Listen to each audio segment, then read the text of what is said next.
No ano de 2000 e lá vai cacetada, aconteceu uma guerra nuclear que deu fim aos animes. Osamu Tezuka foi revivido como um ciborgue e entrou em conflito contra seu maior inimigo, o Mecha Hayao Miyazaki.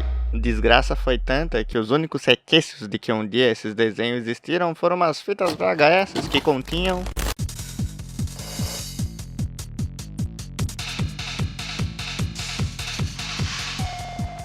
Oi, Jojo é bom e bem-vindos ao figurante de um anime de comédia chamado Vida. Eu sou o figurante e vou contar um pouquinho da minha vida pra vocês e, claro, vamos falar de animes também, que é o que realmente importa. E hoje, como vocês já perceberam, hein, pelo título, animação vai ser o foco aqui. Bem, talvez não seja um podcast tão animado, mas vocês entenderam a premissa. Vamos falar de animações, vamos falar de traços e de tudo que isso nos evoca, das coisas que nós sentimos, sabe? Daquelas coisas que às vezes nós não conseguimos explicar, mas são coisas que de fato vão muito além do que os olhos podem ver.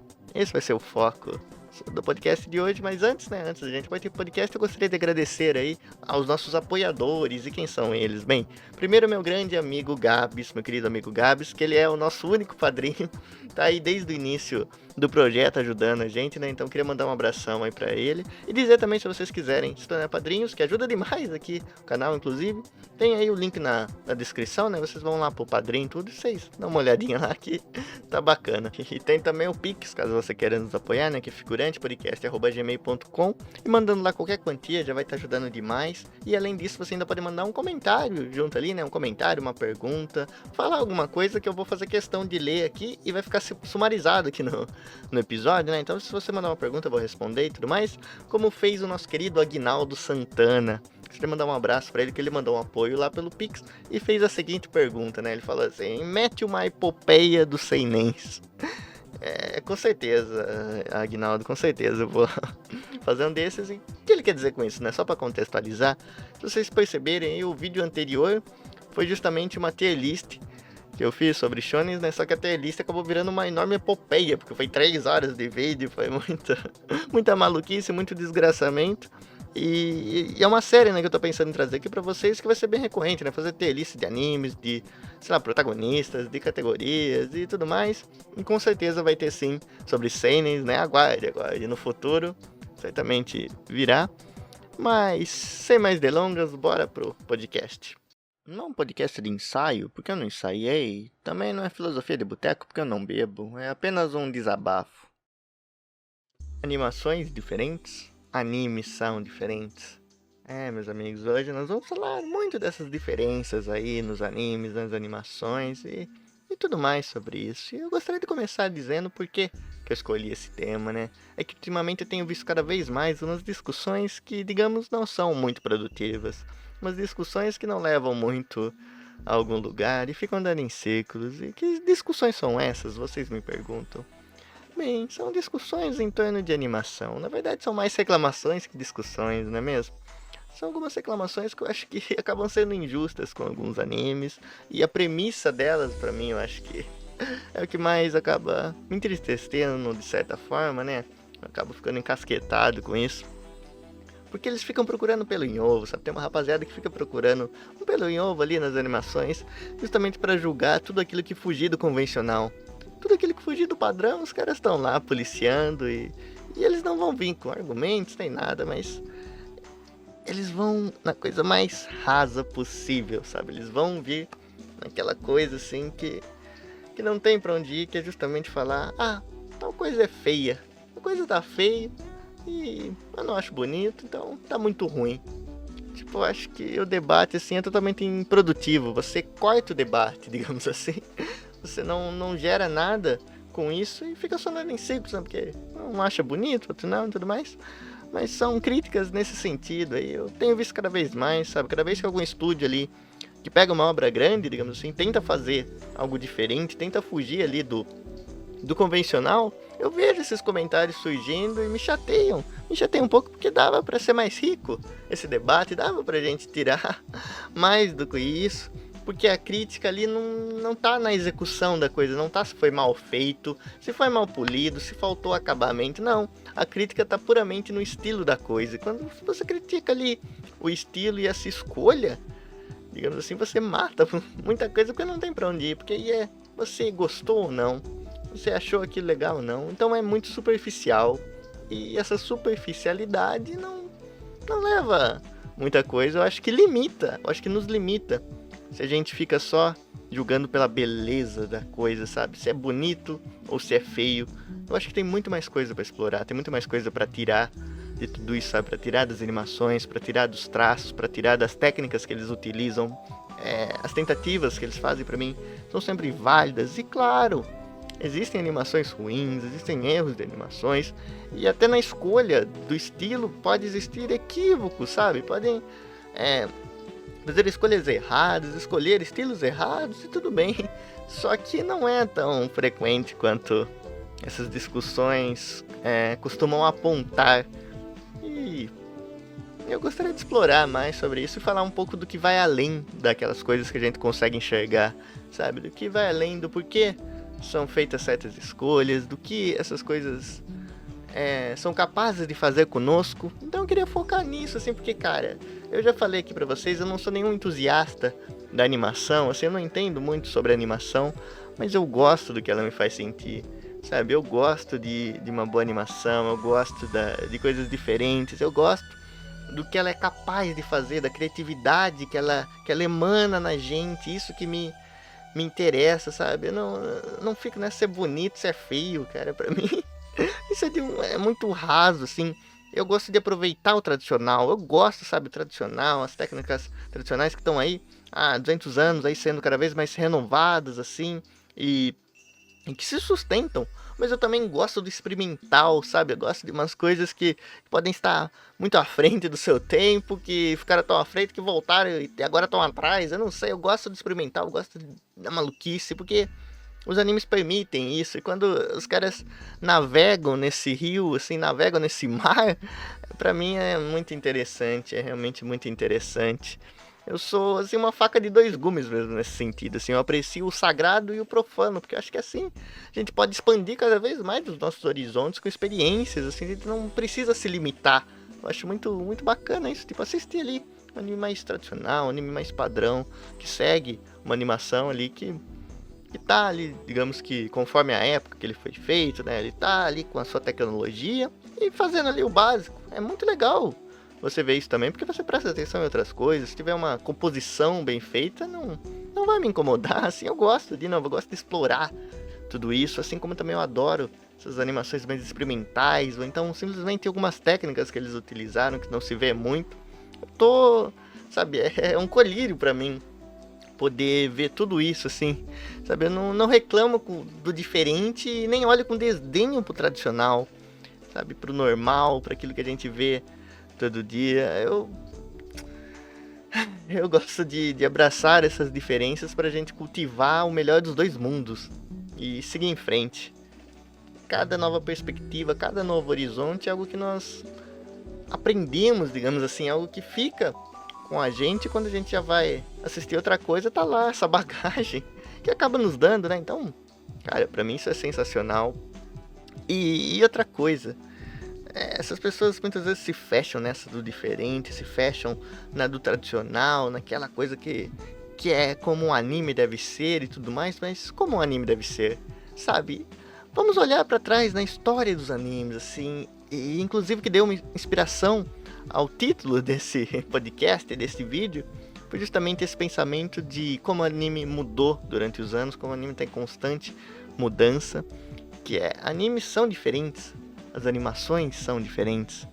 Sim, vamos olhar para a história deles, porque eu acho muito rica essa história e vocês já vão entender por quê. Vamos voltar lá para os anos 60, com o nosso saudoso Osamu Tezuka, fazendo ali com uma verba ridícula que deram pra ele, e até hoje o Hayao Miyazaki teima com ele por ter aceitado começar a indústria daquela maneira, digamos assim, mas foi por uma boa intenção, sabe? Lá nos anos 60, os animes, eles eram muito mais puxados para aquelas coisas redondinhas, assim, para aquelas coisas mais cartunescas. Tinha muita inspiração na Disney na época, inclusive, né? O Tezuka era muito fã. E os bonecos ali, os personagens eram todos redondinhos, sabe? Eles eram cabeçudinhos, eles têm aqueles olhão esbugalhados. E assim se desenvolviam as histórias, assim, de outros mangakas e tudo mais, geralmente seguiam esse estilo. E aí chegou os anos 70 e fez praticamente o contrário, digamos assim, porque os personagens ali que eram gordinhos ali, que eram bonitinhos, que eram redondinhos, passaram a se espichar, sabe? Eles ficaram espichados ali. E o triângulo ganhou mais protagonismo que o círculo nos designs. E sem falar também das cores, né? Que foi um festival de cor. Já que era tudo em preto e branco, por muito tempo ali nos anos 60, nos anos 70, falavam, vamos abusar disso aqui. Tinha cor pra todo lado, sabe? Era um grande carnaval de cores e aquilo eram os animes na época. Mas aí veio os anos 80, com seus músculos e seu charme também, que é inconfundível, né? E mudou muito, sabe? Dos 80 ali, você pega o começo dos anos 80 e o fim dos anos 80, muita coisa foi mudando, mas teve vários ali, os personagens brucutus, né? Aqueles personagens aí, fortão, grandão, assim, os músculos foram tomando ali o protagonismo. Mas aí veio os anos 90 e deu uma afinada na coisa. Deu um passinho pra trás nesse quesito e focou no charme, meus amigos. É uma beleza exuberante, não é mesmo? Tipo, é aquela coisa que até hoje é remanescente, né? Os tais aesthetics da vida. Você não consegue passar, sei lá, 15 minutos numa rede social sem ver algum edit com essas palavras assim, com coisas fofinhas da época, com coisas charmosas da época, com o city pop japonês de fundo. Então tinha seu charme e tudo, mas aí veio simplesmente, né, um Genesis Evangelion e deixou tudo de cabeça para baixo. Ele redefiniu muito dos estilos, muito da estética, e o que gerou ali uns anos 2000 completamente maluco, sabe? Essa mudança dos anos 90 para os anos 2000 deixou todo mundo maluco, assim. Muita gente achava que o mundo ia acabar, e para muitos o mundo acabou acabando mesmo, porque foi uma maluquice. Tipo, essa transição foi muito dura, inclusive para a indústria dos animes, assim, que sofreu maus bocados nesse momento, talvez, porque era muito complicado mesmo essa transição, novas tecnologias e como fazer para continuar.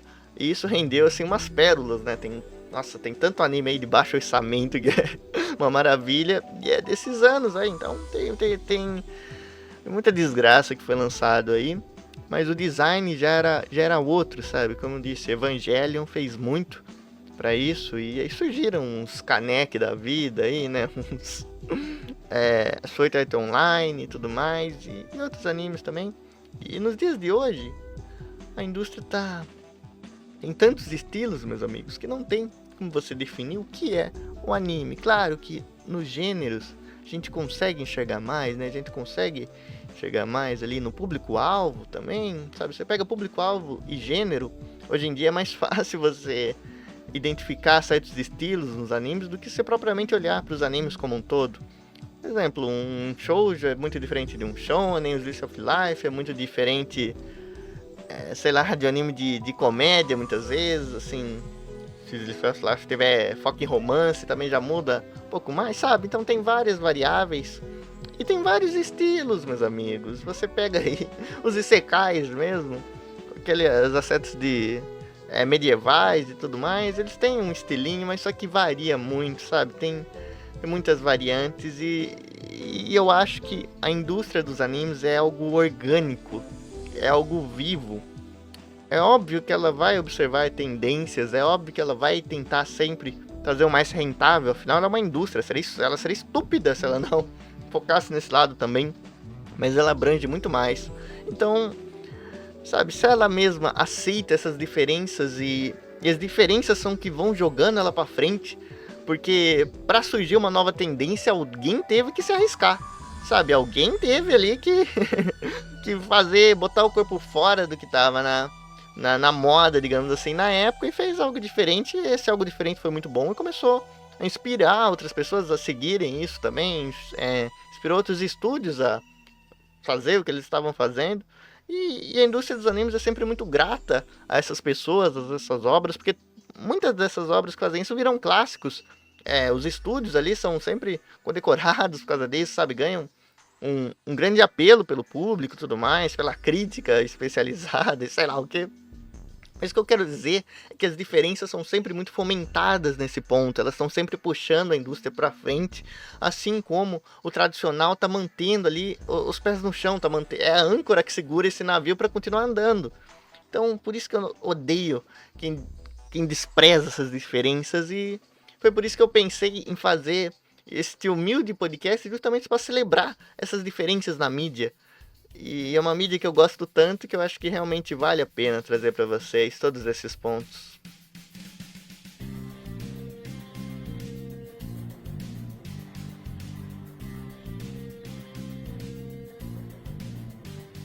Depois dessa longa introdução, eu acho que nós já podemos começar a falar um pouquinho, a celebrar mesmo todas essas diferenças, assim. Eu gostaria de destacar que pra mim o traço é como se fosse o físico ali do anime, mas a animação é a sua alma. Porque, querendo ou não, é a primeira coisa que você vai notar. Tipo, antes de ver qualquer anime, assim, eu tenho meu próprio ritual, eu posso dizer. Eu posso confessar pra vocês que eu fico ali olhando no catálogo, né? Eu fico olhando um tempão, eu perco mais tempo olhando o catálogo do que assistindo. E eu acho que isso é o comum. É o comum. Mas eu olho e o que eu fico esperando? Eu não procuro, assim, algo específico. Eu não sei o que eu quero assistir. E é justamente isso que me atrai. Então eu fico ali passando nos catálogos, passando por categorias e tudo mais. Mas eu fico olhando, reparando, fico olhando o traço, fico olhando o que aquele anime tem a me dizer só pela capa, digamos assim. Eu fico julgando o livro pela capa, sim. Indo contra essa maldita lei que tá aí há tanto tempo, né? Mas eu fico ali, eu fico esperando o anime me escolher, na verdade. É assim que eu vejo, é o primeiro passo pra mim ver o anime me escolher. Que o anime me chama atenção de alguma forma, então o traço é realmente muito importante. E aí, quando nós vamos ver a animação, é o que compõe um pouco esse traço. E aí vem as outras coisas, como a trilha sonora, como as técnicas ali que foram utilizadas para animação e tudo mais. Mas são as primeiras coisas que você vai notar, não tem jeito. Então por isso é muito importante. E por isso eu trato sempre com muito carinho esses aspectos. E aqui, o tema é celebração, né? Gostaria de falar um pouquinho sobre o que eu gosto, sabe? O que me chama atenção na animação em si. É uma coisa que eu penso bastante, né? Eu penso muito porque, como eu já confessei a vocês há uns podcasts atrás, assim, eu jamais vou assistir um anime só por causa da animação dele. Só porque ele teve uma tecnologia muito absurda, muito avançada e colocou ali, não. Precisa de algo a mais, sabe? Precisa de alguma coisa ali diferente. E essa coisa diferente é até difícil de explicar, mas eu vou tentar. Cara, eu me amarro muito naquilo que é diferente mesmo. Eu me amarro muito naquilo que foge de certos padrões, daquilo que é autêntico, sabe? A autenticidade é o que me chama atenção. Que nem eu estava lhes dizendo, né? Eu vou olhando o catálogo e tento procurar aquele que salta a autenticidade, sabe? Aquele que a autenticidade salta aos olhos. Aquele que eu não vejo nenhuma coisa comum, que eu vejo algo em comum nele e eu quero entender o que é aquilo. E aí o anime me apresenta. Então eu gosto muito disso, dessa autenticidade. Eu gosto daquilo que foge dos padrões, que foge das tendências, sabe? Que tá, sei lá, tipo, uma hora a moda é Isekai, por exemplo. Tem lá Isekai. Uma hora acaba cansando ali a vista de tanta coisa igual. E quando vem algo diferente, aí já renova, é um refresco. Então eu gosto dessa autenticidade, eu gosto até da excentricidade. Quando o anime é tão confiante de si mesmo que não tá, sabe, nem aí pra opinião geral e faz o que ele acha que deve ser feito. É daí que nasce pra mim muita coisa boa, é dessa ousadia de fugir. Mas ao mesmo tempo eu também adoro as animações tradicionais. Eu adoro os traços ali mais puxados para o comum, porque se tem um bom roteiro, se tem a alma por trás daquilo, se os caras fazem um bom trabalho, eu vou conseguir apreciar da mesma maneira, porque, de novo, se eu sou apaixonado por animes, eu também gosto disso. Então essa dualidade é o que me mantém sempre querendo assistir. Às vezes eu me canso também de assistir as coisas diferentes, eu vou assistir aquelas coisas mais comuns, mas muitas vezes eu me pego fugindo do comum e indo para as anormalidades que surgem por aí, né? Até parar num Cucho Branco da vida. E, meus amigos, esse Cucho Branco tem história, viu? Olha, estamos falando de coisa diferente, eu acho que não existe nada mais diferente do que aquilo. Depois vocês procurem aí, porque olha, aqui ele merece mesmo um dia a gente tirar pra falar só dele. Coisa totalmente maluca. Mas são essas coisas que me atraem, assim. Eu não ligo muito se essa animação ali é bem conceituada, se a animação ali tem, sei lá, 70 mil quadros por segundo, 700 mil frames. Eu não poderia me importar menos. Mas eu adoro quando eles procuram fazer algo que poucas pessoas fizeram. Eles procuram fazer porque eles querem fazer, sabe? O que deu na telha dele, o que eles acharam que seria bom para o projeto que eles pegaram para adaptar, ou então para o anime original, sei lá. E isso que me atrai, isso é o que me atrai. E agora, já que vamos sair um pouco disso, né, e para as coisas mais concretas, né? A gente tá muito abstrato aqui, eu sei. Às vezes eu me perco nos meus próprios pensamentos, mas é porque eu gosto do abstrato também. E o abstrato no anime muitas vezes é muito lindo. E, enfim, vamos pro concreto. E eu queria citar alguns exemplos para vocês onde eu tenho essa dualidade com as animações, onde eu tenho algo que vai além mesmo só do visual. Eu gostaria de destacar um que acho que é perfeito pro tema, que ele sumariza tudo que eu lhes disse, que é Yu Yu Hakusho, sabe?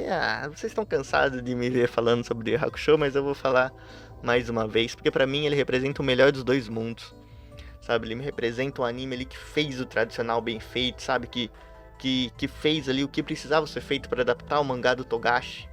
Ele, sabe, ele foi perfeito, sabe? Não tem nada que eu possa dizer de ruim, né? Do anime de Yu Yu Hakusho. E a animação dele você vê como é viva também. Porque, por exemplo, ela muda muito. E ela muda muito conforme a escrita do Togashi, conforme que o Togashi tinha intenção de fazer em determinado arco, determinada cena, porque o Togashi também muda muito seus personagens, assim, ele muda a feição deles pra combinar ali com a história, né, e não foi diferente no anime. E você pode ver, o começo de Yu Hakusho, os personagens são bem mais puxados pra aquela estética mais chibi, sabe, cabeçudinho ali, mais redondinhos, assim, porque ali é uma coisa mais focada no slice of life, na comédia, mostrando o dia a dia do Yusuke, dos caras indo pra escola, sabe? É um anime nessa vibe totalmente colegial. Então tem espaço pra ser assim. Mas aí quando o assunto fica sério, sabe? Quando tem uma briga, quando trata de um tema assim mais pesado, você pode ver que os personagens afinam, sabe? Os personagens afinam, os personagens ficam secos, sabe? Os personagens ficam muito secos mesmo. E é legal essa dualidade na animação e você tem essas duas, mas tem várias e várias. E eu queria tirar um espaço também para falar sobre um dos diretores ali de Hakusho, que, cara, ele foi o responsável por fazer as cenas que mais me fascinaram, que é o Akiyuki Shimbo. Ele foi um diretor de alguns episódios, né, de alguns episódios muito marcantes, que você já nota que é extremamente diferente de tudo aquilo que a obra apresentou. Assim, é um momento ali pra mim que é pra apreciar mesmo, assim, que é, por exemplo, aquela luta do Riei contra o Bui. Cara, aquilo é magnífico, sabe? É muito bonito, todos aqueles efeitos, toda aquela movimentação, aquele dinamismo, aquelas cores. E era ele, né? O Shimba, ele é um cara fantástico. E teve total liberdade pra fazer isso. Tipo, os caras separavam ali os highlights e davam pra ele, ó. Eles falavam, ó, esse episódio aqui é importante, hein? Vai lá e cumpre. Assim, vai lá e faz, extrapola, faz o que você quiser, dá essa liberdade. E fugia muito do convencional, sabe? Porque os personagens ficavam distorcidos, as feições deles ficavam distorcidas, eles perdiam os detalhes que eles tinham nos designs. O mundo ao redor dele, o cenário também ficava mais simples, justamente para a animação poder fluir o máximo que desse, tornando assim um espetáculo visual que eu aprecio tanto. Então eu citei, por exemplo, essa luta do Riei contra o Bui, mas outro episódio que é muito marcante e não é assim espalhafatoso, digamos, nos efeitos, é justamente o episódio ali onde o Toguro vai pro inferno, digamos assim. O Toguro vai lá pro outro mundo e tem essa conversa dele com a Genkai, tem tudo isso. Cara, aquele episódio ali que já acabou o Torneio das Trevas, pra mim é um dos meus favoritos de Yu Yu Hakusho. É o próprio episódio ali que depois, né, que acaba o torneio, eles estão ali na salinha, todo mundo reunido. Você vê que tá diferente a animação. Você vê que tá tudo mais claro, tá tudo mais redondo e existem menos detalhes ali, tem muito mais focos nas cores e nos movimentos. Então, quando se tem essa liberdade para fazer isso e também o tradicional, a gente tem uma obra que é incrível, que é o caso de Yu Yu Hakusho. E falando em liberdade, falando em coisas não tão convencionais, eu queria puxar outro aqui, que é Akunohana. Olha, esse aí realmente ele evoca muitas coisas, digamos assim, nas pessoas. Eu já vi tanta coisa sobre isso, meus amigos, que eu tenho até medo às vezes de falar de Akunohana, mas eu vou falar, sim, eu vou falar. Pra quem tá aí na comunidade dos animes, dos mangás há algum tempo, com certeza vocês já viram esse debate que assola, né, a Konohana. E infelizmente eu fui uma das pessoas que viu. E eu vou relatar pra vocês como foi a minha visão sobre isso, como foi a minha experiência, que foi ridículo, cara. Juro pra vocês, o quanto que eu vi umas brigas estúpidas, assim, umas brigas estúpidas mesmo, envolvendo esse anime, não tá escrito. Eu vi ali os caras ali descendo a lenha nesse anime, falando, não, esse anime é horroroso, esse anime é feio, sabe, não sei porque alguém poderia assistir um horror desse, assim, uma coisa terrível, os personagens aqui, olha, um mais feio que o outro. E os caras só focavam nisso, os caras só focavam mesmo nessa coisa do belo e do feio, sabe, nessa coisa da estética, da aparência, e isso não levava a nada. Só que eu via isso, os caras falando, os caras postavam, né, aqueles printzinhos, assim, dos personagens ali, movimento, tudo. E ficava martelando nisso, martelando, assim, enchia o saco, sabe? Porque não saía nada, era sempre a mesma coisa, era os caras batendo na mesma tecla e não se aprofundando. E ainda pra ajudar nesse clima, tipo, a rapaziada que ia debater, assim, que ia se opor, digamos, a esses caras, né, uma discussão, tem dois lados. Eu sentia que muitos também perdiam a mão, sabe? Muitos ali conseguiam perder a mão numa discussão tão fácil como essa, mas perdiam. E ao invés de tentar ali olhar por outro lado, falar do que eu realmente acho que importa, os caras ficavam naquela, não, isso aqui é muito bonito, isso aqui é realmente muito belo, é que vocês não tiveram a capacidade de enxergar o que eu enxerguei, porque eu estou muito acima de vocês, sabe? Ficava uma coisa meio que a roupa do rei, sabe? A roupa que só os inteligentes podiam ver. E, cara, isso aí também não combina, cara. Eu não gosto disso, sabe? Eu não gosto dessa empáfia. Eu acho que, por mais horroroso que seja os argumentos, por mais duro que seja, eu acho que a gente tem que manter uma certa compostura pra gente olhar pro bem maior. E o que é esse bem maior? É justamente o anime em si, sabe? E a gente falar o que vai fazer melhor pra ele, o que realmente vai importar pra ele, porque ficava os dois ali se batendo, sabe? Os dois se matando ali e o anime ficava em segundo plano. Sabe, era essa briga de torcida organizada e o jogo lá rolando, sabe? Ninguém tá assistindo, os gols estão saindo ali, os caras estão se matando lá de fora, né? Infelizmente. E era assim com esse anime. Eu senti porque o anime foi deixado de lado mesmo e as pessoas resumiam simplesmente essa polêmica vazia, ao invés de tentar mostrar o que realmente importava do anime, o que realmente o anime tinha a oferecer, as coisas boas dele, as coisas interessantes. Ficava nessa coisa do belo, do feio, e se é comum, se não é comum, e ficava supérfluo mesmo. Ficava supérfluo. Isso me afastou. Tipo, me afastou. Não foi nem o anime em si, sabe? Tipo, eu vi os prints lá, eu não conseguia entender muita coisa. Ué, por que os caras estão falando disso? Não, sabe, eu não... Mas por tão chato que tava a atmosfera, por tão... sabe? Eu não senti vontade de ver o anime e eu acabei deixando o anime, sabe? Lá, sabe? Qualquer interesse que eu tinha foi expurgado. Eu deixei o anime por fora por muito tempo, sabe? Eu não queria ver porque, sabe? Tava esse clima intragável. Essa guerrinha que ninguém saía ganhando, todo mundo saía perdendo. E eu saí muito perdendo disso, porque anos depois, quando a poeira baixou e ninguém mais se importava com a Konohana, eu, por curiosidade, eu fui assistir e, cara, simplesmente se tornou um dos meus animes favoritos. Sim, tipo, um dos meus animes favoritos mesmo, assim como o mangá, se tornou um dos meus mangás favoritos, porque depois que esse anime eu ainda fui ler o mangá inteiro. E olha só, coisa, eu ia acabar deixando de ver um dos animes que se tornaram um dos meus favoritos justamente por essa coisa da fandom aí, essa coisa da comunidade, tipo, eles iam me tirar uma coisa que ia me fazer muito bem. E agora explicando um pouco mais sobre a Konohana, né, tipo, o que ele tem de tão especial que faz as pessoas se descabelarem tanto, é que ele se pega numa técnica de rotoscopia.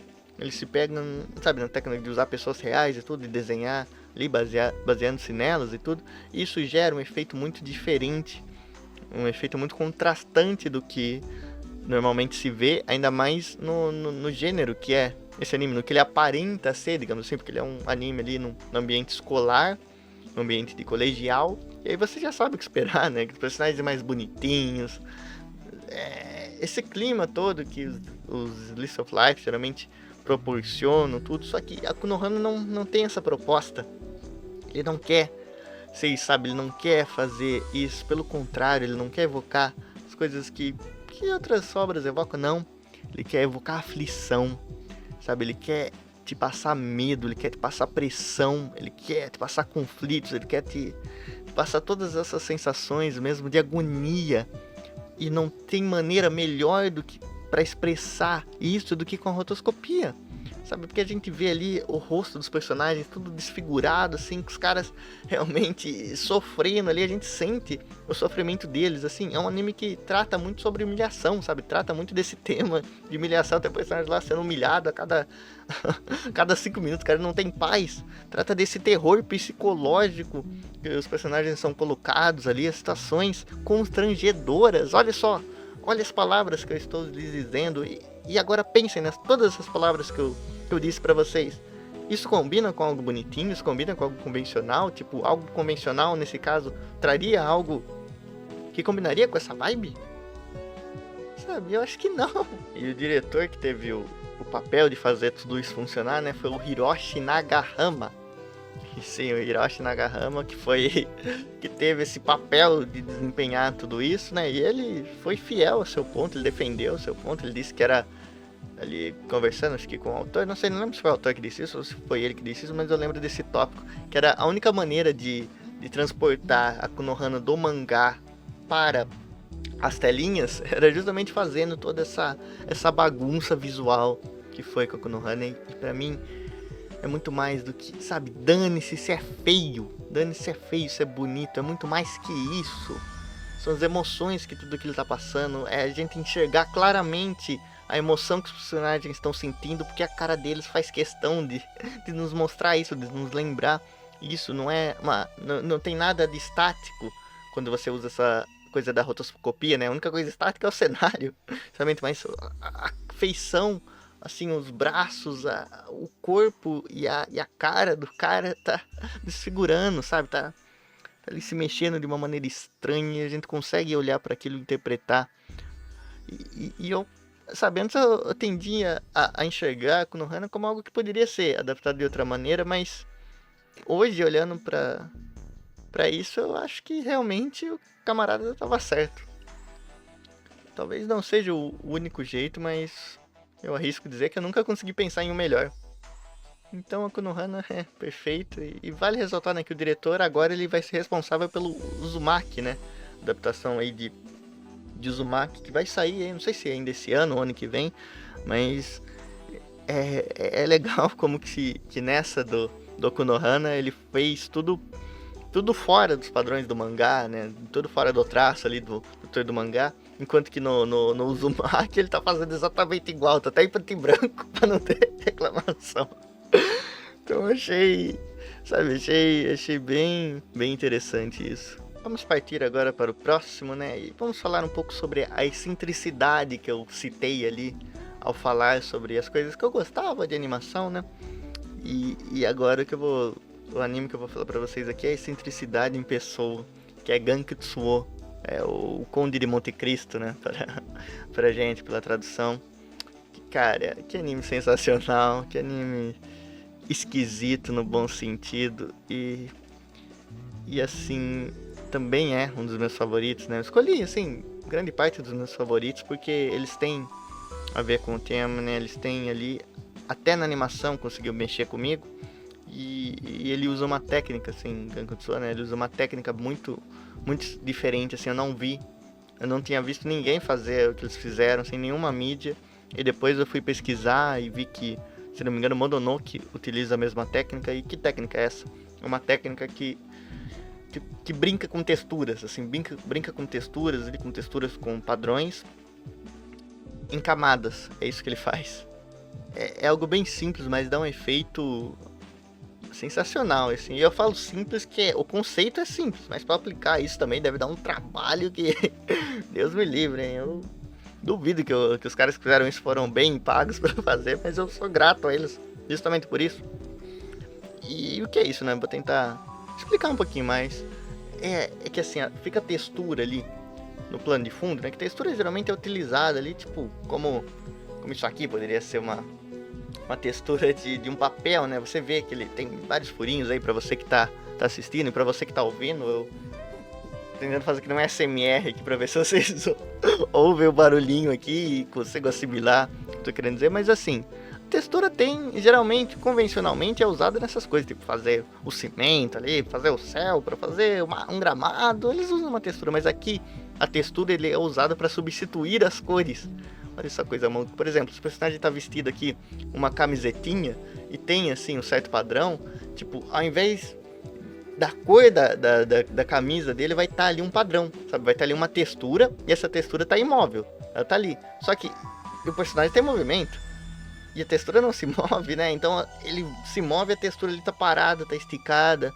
Assim a gente vai vendo e aí vai compondo, né? Por exemplo, que o cabelo também é de um jeito, sabe? Não é? Tipo, o meu aqui que é azul agora, ali do personagem também, mas tem uma texturinha aqui que compõe essa cor. Isso em todos os elementos. Então vai criando ali uma brincadeira visual muito complexa no final das contas. Porque todo personagem ali tem, sei lá, umas 500 texturas ali, o cenário também e tudo mais. E pra ajudar ainda, o primeiro episódio dele se passa num carnaval. Simplesmente isso, que é mais cores do que isso, que é mais maluquice do que isso. Então eu sempre destaco o Gankutsuou porque eu nunca vi igual. Ele é a excentricidade em anime, assim, é o anime mais autêntico que eu conheço. E eu recomendo demais vocês assistirem, mas recomendo também vocês assistirem com uma qualidade boa, né? Porque às vezes você vai assistir por um Juquinha Animes da vida, sabendo desses sites que a gente conhece, e eles acabam não tendo o melhor das qualidades, assim, o melhor dos buffers, assim, o melhor dos players pra você assistir.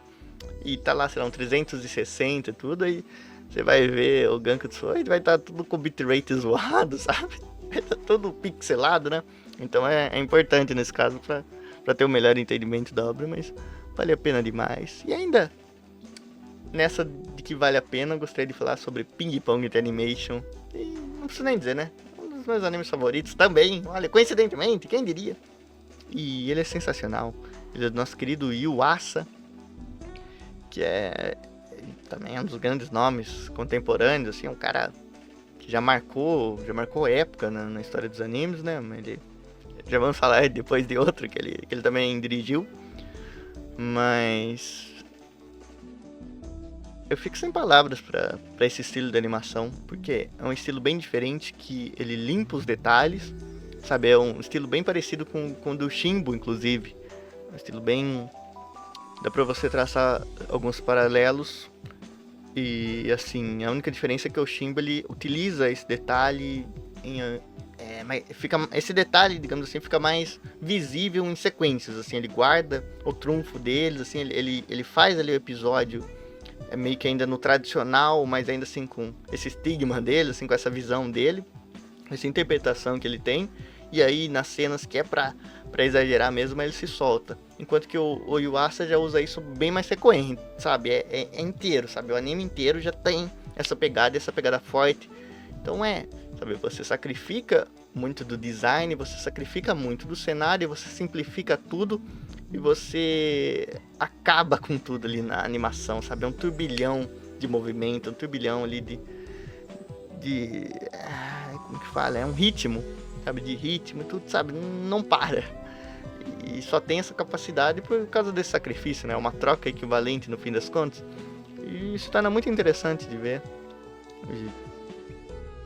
Ping Pong é mesmo, sabe? Falta até palavras, porque eu já falei tanto sobre Ping Pong que muitas vezes eu não tenho o que dizer.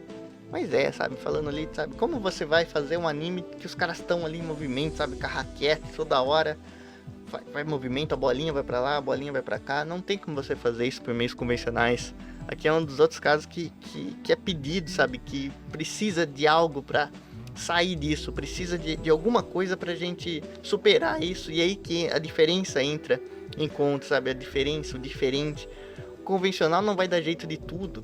Porque o mangaka, quando tá fazendo ali sua obra, muitas vezes ele nem tem ideia que vai virar um anime, sabe? Muitas vezes o cara tá com a corda no pescoço e tentando fazer a revistinha dele vender. Então ele vai pensar muito ali como ele tá escrevendo, em como que ele vai ser pelo papel. E é um enorme desafio tirar do papel e botar nas telas. Então aí que surgem essas ideias que pra mim são muito boas, assim. É a diferença que puxa tudo. É a diferença que puxa tudo e é necessário existir o tradicional para as diferenças poderem brilhar. É por isso que eu acho que é muito legal quando você consegue acompanhar os dois lados, assim, porque não tem como, sabe? Se for só a desconstrução, não sobra nada. Sabe? Se for só a desconstrução, não existe, porque para existir uma desconstrução, antes tem que vir a construção. Por exemplo, um exemplo clássico desse coisa de desconstrução, não sei, eu acho que dá pra gente falar de Hunter x Hunter aqui, traz rapidinho nesse tópico, né? Tipo, pra Hunter x Hunter existir, o Togashi antes tem que fazer Yu Yu Hakusho. E o Yu Yu Hakusho estabeleceu muita coisa ali, na época e tudo mais, pra ele poder fazer o Hunter x Hunter e virar de cabeça pra baixo, digamos assim. E é assim com a animação também, é assim com a inovação no geral. A gente vê aí a inovação em qualquer meio, ela é puxada por essas coisas diferentes e tudo mais, é isso que vai puxando a indústria. Não é diferente com os animes e ping-pong é maravilhoso, só pra encerrar esse tópico. E eu não vou encerrar o tópico Yuasa.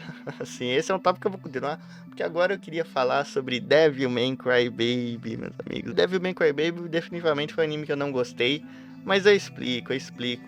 Sinceramente, não foi nem por causa da animação. Sabe, a animação me chamou muita atenção e foi a minha porta de entrada ali pro trabalho do diretor, né, pro trabalho do Yuasa. E eu fui sabendo cada vez mais apreciar e fui pegando gosto por aquela coisa. Acho que é muito bem feito. Mas o que eu não gostei nele foram algumas coisas originais que eles fizeram. A adaptação acho que não funcionou muito bem nesses termos. Assim, eu sou um grande fã do Devilman original, que fique claro, e talvez por isso que eu não tenha conseguido apreciar como deveria. Porque eu sei que é uma adaptação, eu sei que é uma coisa nova e tudo mais, mas algumas coisas clássicas ali que estão estabelecidas, quando você mexe, acaba mudando, sabe? Cada um vai ter um olhar diferente. E eu achei um desperdício mesmo, algumas das coisas originais que eles colocaram. Tipo, algumas coisas ali eu achei sem necessidade pelo tempo que eles tinham. Tipo, se eles decidiram fazer o anime em tão poucos episódios, por mim eles deviam ficar mesmo na história ali do Gonagai e fazer o que dava pra fazer do jeito que eles queriam, assim. Eu acho que não tem necessidade, porque tem ali sei lá, uma porção muito grande do episódio, dado alguns personagens que, ó, por mim não fazia sentido estar ali. Algumas mudanças que eles fizeram nas personalidades dos personagens também não me agradaram tanto, mas eu sinto que essas coisas talvez não sejam tão relevantes pro tema, né? Eu já falei muito mal de Devilman em alguns dos podcasts anteriores. Eu acho que dá pra deixar ele um pouquinho livre dessa. Mas já que a gente está falando em animação, eu gostaria de falar de alguma coisa que pra mim foi um certo pecado, digamos assim, que tem a ver com a animação, que é a questão do design, né? Como eu bati bastante nesse ponto, pra fazer esse tipo de animação você tem que sacrificar muita coisa do design, você tem que simplificar muita coisa e aí você ganha a animação. Só que o que fizeram ali com o Ryo, pra mim foi inaceitável, sabe? Tipo, cara, o design dele era tão icônico, o design clássico dele era tão bonito. E eu entendo que eles tinham que fazer a adaptação, que aquilo era coisa lá dos anos 70, né? Aquela coisa, aquela jaquetona dele, aquela camisa, tudo bem. Eles estavam querendo, se a ideia era fazer alguma coisa dos dias de hoje, definitivamente não cabia fazer aquilo lá, mas eu acho que dava pra ser melhor trabalhado, porque colocaram ele numa roupa muito esquisita, pra mim, no design muito esquisito, tipo, ele parecia um bonequinho da Michelin sem a cabeça, tá ligado? Ainda meteram um corte de tigelinha nele, sabe? Eu não curti essa mudança que teve. E aí, não curtindo essa mudança, a troca da animação já não fica mais justa pra mim. Porque você perdeu um design muito icônico e em troca você ganhou uma animação muito boa, mas só que pra mim não valeu a pena por isso, sabe? Por outras coisas. Mas, por exemplo, o Devilman em pessoa, eu achei legal as mudanças que foram feitas nele. Eu achei que combinou, e aí sim, valeu a animação. Mas as cenas ali com o Ryu, o Ryo, né? Não me apeteceram tanto, assim, e é só isso mesmo, assim, algumas direções que vão além da animação, é que eu tenho problema mesmo, assim, a animação é legal, foi bacana, mas é só dizendo que a gente muitas vezes vai encontrar empecilhos, muitas vezes vai encontrar coisas que nós não vamos gostar, mas cabe a nós saber como nós vamos lidar com tudo isso. E eu tenho plena segurança de que mesmo eu falando tão mal para vocês de Devilman, eu estou sendo o mais honesto possível, porque eu tenho a certeza de que, mesmo eu não gostando, outras pessoas vão ter gostado e elas têm esse direito, e eu fico feliz que elas estão apreciando algo que eu não fui capaz. Então eu consigo enxergar essa dualidade, por isso eu consigo conversar, fazer esse debate. E é aquela velha coisa de críticas construtivas, críticas destrutivas e tudo mais. Eu não vejo problema nenhum em qualquer abordagem envolvendo a honestidade. Mas quando você pega essa honestidade e tenta impor, aí eu já tenho problema com a imposição. A gente não deve impor nossos gostos pessoais na goela dos outros, digamos assim. Então eu tenho essa segurança para poder falar disso. Eu gostaria também de, já que tem o gancho aqui, né, do Devilman, que foi algo que eu não gostei, assim, falar um pouquinho das coisas que eu não gosto envolvendo animação. Porque tem, sabe, tem, e eu acho justo, sabe, eu acho justo mesmo. Eu acho que as pessoas têm o direito ali de descer o cacete naquelas coisas que elas não gostaram. Porque quando a gente gosta muito de uma coisa assim, e a gente vê ali algo sendo feito de uma maneira que nós não gostamos, assim, de uma maneira que a gente não aprova, sei lá, isso fere, gente. Porque a gente tem uma conexão pessoal com a obra que vai muito além, sabe? É muito além. E quando não tá sendo feito da nossa maneira, a gente tem esse direito também, vai. A gente tem que nos dar esse direito. Por exemplo, eu fiquei, cara, se tratando de animação, de novo, eu sou muito tranquilo, sabe? Eu falo assim que eu não sou um entusiasta, né? Que eu não vou assistir um anime só porque ele tem uma animação de ponta, mas por outro lado também eu jamais vou deixar de assistir um anime porque a animação dele não é boa. Pelo contrário, eu sou sempre muito tranquilo com isso, eu assisto animações mais travadas, mais cadenciadas ali, sem problema nenhum. Porém, eu estaria mentindo pra vocês se eu falasse que eu não fiquei puto ali com a falta de polimento que o primeiro lote de Stone Ocean, né, de Jojo, teve. Nossa, cara, aquilo pra mim doeu. Sabe? Ver o Jotaro com aquele bonezão totalmente desproporcional, ver alguns enquadramentos ali totalmente sem sentido, assim, faltou o polimento, que polimento foi um dos principais pontos que fizeram o Jojo ser o que é. Sim, ser o que o anime de Jojo é, porque o forte dele nunca foi a animação em si, mas sim os truques ali que eles usavam, né? Os enquadramentos, as onomatopeias, toda a composição das cenas e tudo mais. E isso faltou, cara. Faltou esse trabalho de polimento ali simplesmente no primeiro lote. Depois eles vão consertando, não é o ápice de Jojo, nem de longe é o ápice. Mas depois eles fizeram um trabalho digno, mas isso aí realmente me irritou muito, mas me irritou também por causa de toda aquela pataquada que a Netflix fez. Isso vocês já estão cansados de ouvir, eu não quero focar nisso, né? Já falaram tanto que é redundante falar, mas isso me chateou, sabe? Por exemplo, eu fiquei chateado quando eu vi aquele primeiro lote, fiquei desanimado. E ainda falando de algumas coisas que eu não gosto, eu também não gosto do genérico, digamos assim, sabe? Não, o tradicional é uma coisa, mas quando foge do tradicional e entra no genérico, pra mim, não vai. Porque muita gente confunde. Muitas vezes as pessoas acham que o convencional já é o genérico, mas eu não acho que é isso. Eu acho que o genérico está muito mais atrelado a tendências que tem em sua época, assim, a tendências mais comerciais, digamos assim. Que nem eu citei, tipo, o alvo mais fácil dessa história toda são os isekai, coitado. Toda hora sobra pros isekais. Mas é mesmo, sabe? É o que tem uma estética ali mais definida. Você vai ver os personagens ali muito parecidos com o Kirito. E aquelas coisas que a gente tá cansado de fazer. E indo além, assim, eu não gosto nunca da moda, assim. Pra mim a moda tá sempre fora de moda. Tô sempre querendo acompanhar outras coisas. E ela serve pra me dar esse impulso justamente de procurar coisas diferentes. Então até sou grato. E acho que algo que não pode faltar, algo que todos vocês têm em mente, todo mundo tem uma opinião sobre isso, que é a utilização do CGI ali, que muitas vezes acaba sendo exacerbado. Já me incomodou muito mesmo, CGI, né, o 3D, essas técnicas. Mas hoje eu tô até mais de boa com isso, porque eu acabei me conformando, digamos assim. Porque eu acredito que o CGI seja um mal necessário da nossa época. Eu acho que é um mal necessário da nossa época, porque a gente tá aqui na era da hiperinformação, né? Na era da... que a quantidade é bem mais pedida do que a qualidade, digamos assim. Então você vê aí nas redes sociais, né? Post atrás de post, é vídeo atrás de vídeo. Você vê filmes atrás de filmes, séries atrás de séries. E com os animes não ia ser diferente. Por mais que a indústria lá do Japão e tudo isso esteja bem...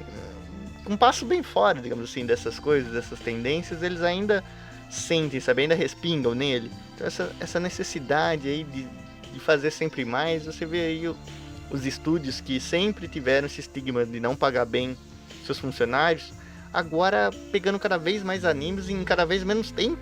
Então olha que maluquice. Então eu acho que tem muita coisa, tem muitos problemas maiores, e o CGI é só uma combinação desses problemas, assim. Ele não é o problema em si, e sim as condições que são impostas que levam e eles até que utilizarem o CGI muitas vezes de uma maneira que não é tão boa, porque para você trabalhar com isso precisa ter tempo, né? Precisa ter calma, precisa ter ali um conhecimento e um cuidado que não cabe, porque a partir do momento que você usa o CGI para tapar ali os buracos que a animação não daria, a animação convencional não daria, você já tem um certo problema, você já tem um elefante ali na sala, só que os caras vão fazer o mais rápido possível, e esse é o preço que nós temos a pagar. E é um preço bem caro às vezes, mas fazer o que, né? Não tem muito o que fazer. Mas uma coisa que eu queria falar também, assim, colocar aqui, que também é um... já que falamos do elefante na sala, aqui tem outro, que é a luta do Naruto contra o Pain. Todo mundo já viu com essa luta, todo mundo já deu risada com essa luta, né? Todo mundo já riu com essa luta, já viu essa luta. Ou então todo mundo já tem algo a comentar sobre ela. Pra mim, é um exemplo claro do que eu quero dizer, de criticar a execução e não criticar a técnica. Que esse é meu ponto. Pra fazer qualquer coisa, assim, eu tenho isso em mente, assim, de criticar a execução e não o que eles almejaram fazer. Porque ali eu acho que a tentativa foi válida.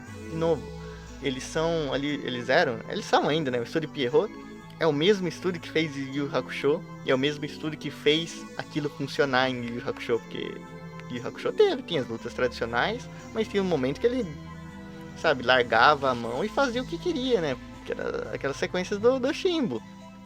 E aí eu sinto que aqui eles quiseram fazer a mesma coisa, eles quiseram entrar naquela mesma vibe, mas eu acho que eles erraram na execução. Simples assim, só isso. Porque o meu problema nunca foi, nem muita gente falava, né, que aí acho que foi um dos precursores dessa coisa de falar, tá feio, não sei o que tem, sabe, aí foi o começo, aí foi o ponto de partida pra gente ter as discussões muito entre aspas, né, nesse tipo, justamente porque eu acho que falharam na execução, simples, porque eu acho que você precisa perder muitos detalhes pra esse tipo de animação dar certo, sabe, eu não sou nem especialista nem nada, tô só dando pitaco mesmo, baseado nas minhas experiências. O que eu achei ali que foi o erro ali foi eles não terem sacrificado os detalhes necessários. Eles quiseram manter muita coisa, eles não quiseram mexer muito na estrutura, e aí acaba ficando bem mais carregado, e o efeito que tem é a cena ser mais arrastada do que deveria.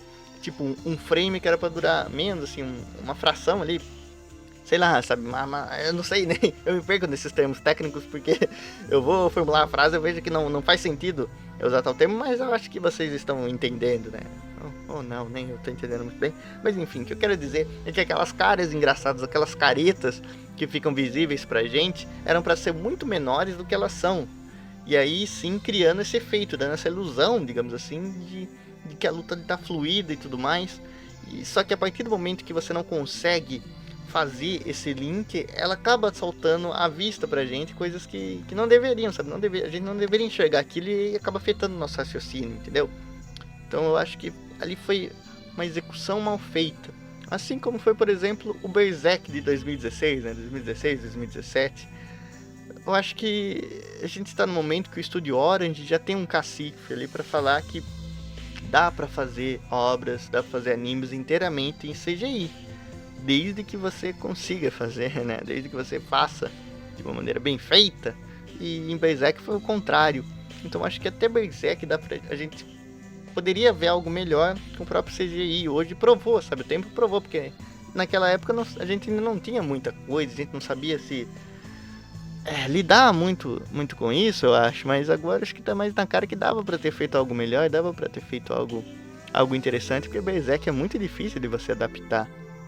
Porque se a gente se baseia nos traços do autor pra fazer o anime, é complicado, porque, cara, o Miura, cara, não tem nem o que dizer, cara. O Miura é um cara incrível, um cara fantástico, e seu trabalho sempre causou problemas justamente por causa disso, cara. Porque é tão bem feito ali, é tão bem desenhado, tem tanta coisa ali que pra adaptar aquilo em anime acaba não tendo, sabe? Não tendo estúdio que aguente fazer uma coisa daquelas. Então é normal que eles vão ter essas tentativas, né? Que eles vão procurar diferentes técnicas, diferentes estilos pra fazer, pra executar. Até por causa da demografia dele, né? Que ele é um seinen. E aí, com seinen, vocês já sabem que é mais complicado. Tipo, é bem mais rentável você pegar um shonen. Então, por que você se arriscaria? Por que você se arriscaria pegando o Berserk, por exemplo? Acaba não fazendo muito sentido, digamos assim, sabe? Sentido no bolso, se é que vocês me entendem. E aí ele acaba sofrendo disso. O outro que sofre de um problema similar é o One Punch Man. O One Punch Man ali teve uma primeira temporada que foi estrondosa, assim, todo mundo estava falando de One Punch Man. Ele furou a bolha, é inegável. Tipo, pessoas que não costumavam assistir anime estavam falando ali do Saitama, do carequinha ali, da capa branca. E furou a bolha. Só que aí, pra segunda temporada, cadê? Sabe, segunda temporada a gente viu, né? Não foi segunda ou terceira, mas enfim, eles não conseguiram dar conta do que eles mesmos haviam prometido, sabe, do que eles mesmos haviam feito, porque é difícil. E de novo, One Punch Man é um seinen, então como você consegue tanta verba pra fazer uma coisa dessa, sabe, pra manter? E ele depende, sim, muito da animação, porque eles escolheram adaptar um anime, ou mangá, né, ali que é simplesmente feito pelo Murata. Tipo, o cara, né, pô... sabe, é um dos trabalhos mais árduos que tem atualmente. Se eles escolhessem a webcomic, tudo bem, mas a partir do momento que você pega um material original daqueles, não tem muito para onde você correr, a não ser fazer uma animação bem feita. Então ele era um anime que precisava dessa coisa, né? Ele precisava de uma animação, e aí fica difícil a gente não criticar a execução. Ainda mais quando ele já teve uma primeira temporada daquelas. E agora, saindo um pouco dos animes, mas entrando em um conceito, eu gostaria de declarar todo o meu ódio aqui à cultura do Sakugás. Eu não gosto, meus amigos. Assim, eu aprecio um bom Sakuga, né? Um Sakugá. Falem como vocês quiserem, ouçam como vocês quiserem também. Mas eu acho bacana, sabe? Aqueles clipezinhos, a gente vê ali umas cenas muito bem animadas. Mas o que eu não gosto é do culto em volta dele, digamos assim. Porque tem uma rapaziada, às vezes fica tão ficcionada com isso, que elas acabam criando ali um padrão de exigência que ele é irreal, sabe? Ele é inalcançável, os parâmetros que o cara quer, porque aquilo não, sabe? Se tem essa alcunha de Sakuga, tudo bem? É porque é algo que não é recorrente, digamos assim, porque é algo que é especial. Só que as pessoas esperam especial ali nos 20 minutos de anime e ainda na abertura e no encerramento. Tipo, cara, não dá. E aí muitos animes viram presa fácil pra isso, sabe? Muitos animes são injustiçados e as pessoas pegam só pra bater na animação. Os caras ficam que nem abutres mesmo, ali esperando uma coisinha ou outra. Isso aqui não presta, sabe? Isso aqui, vamos descascar isso aqui que animação não tem, então o resto não tem também. Então eu não gosto dessa cultura, eu acho que ela só acaba fazendo mal a longo prazo. E eu digo cultura em relação ao culto mesmo, porque obviamente não tem nada de mal em você falar sobre essas coisas, né? Você apreciar as coisas, mas o culto que se criou ali eu não vejo muito sentido. Mas espero que vocês tenham visto sentido nesse episódio aqui, nessa conversa que tivemos, porque eu gostei de fazer, sabe? É um tema que eu gostei de abordar. Eu tava vendo muita coisa sobre isso, assim, toda hora. Tava pensando muito, e foi um prazer poder conversar com vocês sobre esse tema. E eu admito aqui também que essa aqui é a segunda vez que eu tô gravando esse podcast, porque eu gravei a primeira, eu editei tudo, mas acabou dando um erro, assim, sabe? Acabou. No próprio OBS aqui que eu uso pra gravar, na ferramenta que eu uso pra gravar, acabou dando um errinho e pra mim. Eu até tentei levar, sabe? Levar ali, fazer o máximo ali. Vamos dar murro em ponta de faca e torcer pra não entrar muito fundo na mão. Mas infelizmente não deu certo, mas não foi tão infelizmente assim, porque eu sinto que aquilo me deu a oportunidade de fazer melhor, sabe? Fazer de novo e fazer melhor e novamente dar meu máximo pra vocês pra contornar esse problema. Então já tava tudo prontinho, sabe? O episódio já tava até upado ali no YouTube, só faltando publicar. Mas eu dei uns 5 minutos e me falei, não, dá pra fazer melhor. E eu tentei. Eu espero que tenha ficado, né? Porque. Ai, meus amigos, mas foi um papo bacana. Eu sou muito grato mesmo por todos vocês que ouviram. E comentem aí o que vocês acharam. Lá no Spotify também agora tem como vocês comentarem, pra vocês que escutam, né? Tem um camarada que tá sempre comentando lá. Um abração aí pra você. E é isso, meus amigos. Muito obrigado por terem escutado e até a próxima.